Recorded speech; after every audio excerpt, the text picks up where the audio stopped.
wabarakatuh. Para pemirsa, wilujeng patepang deui sareng abdi Alida dina Ruas TV.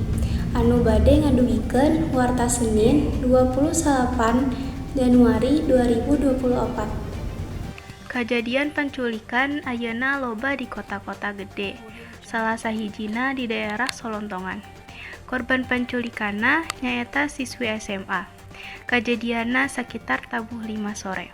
Kaayaan korban ayeuna keur dikerem di daerah Solontongan di sekitar tempat kejadian.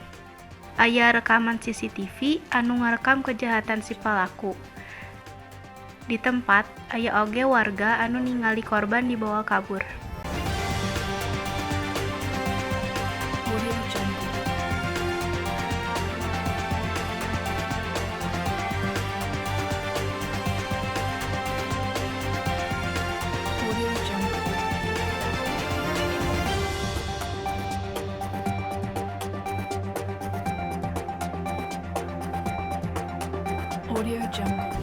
Ayeuna abdi alihkeun ka Nabila anu nuju di lapangan sareng saksi. Hatur nuhun ka Alida, waktu ayeuna abdi aya di tempat kejadian sareng saksi nu sanes. Sareng teteh saha ieu teh? Abdi Aca. Muhun teh Aca.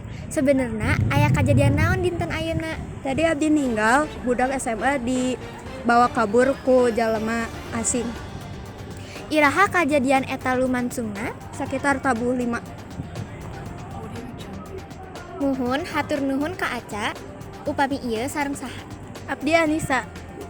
Muhun kumaha mimitina kajadianna? Jadi abdi teh keur jalan bareng Ica. Ari pek teh si Ica nanti tiba-tiba diculik, abdi teh ruas. Terus abdi teh tiasa nolongan si Ica.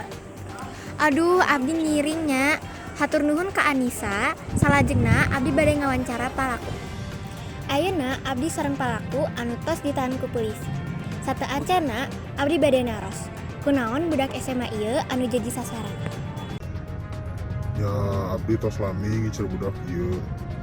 Sabab anakna jelema beunghar supaya tubusan lagi badag. Geus lah, ayeuna abdi alihkeun ka studio. Hatur nuhun ka Nabila atos masihan waktosna.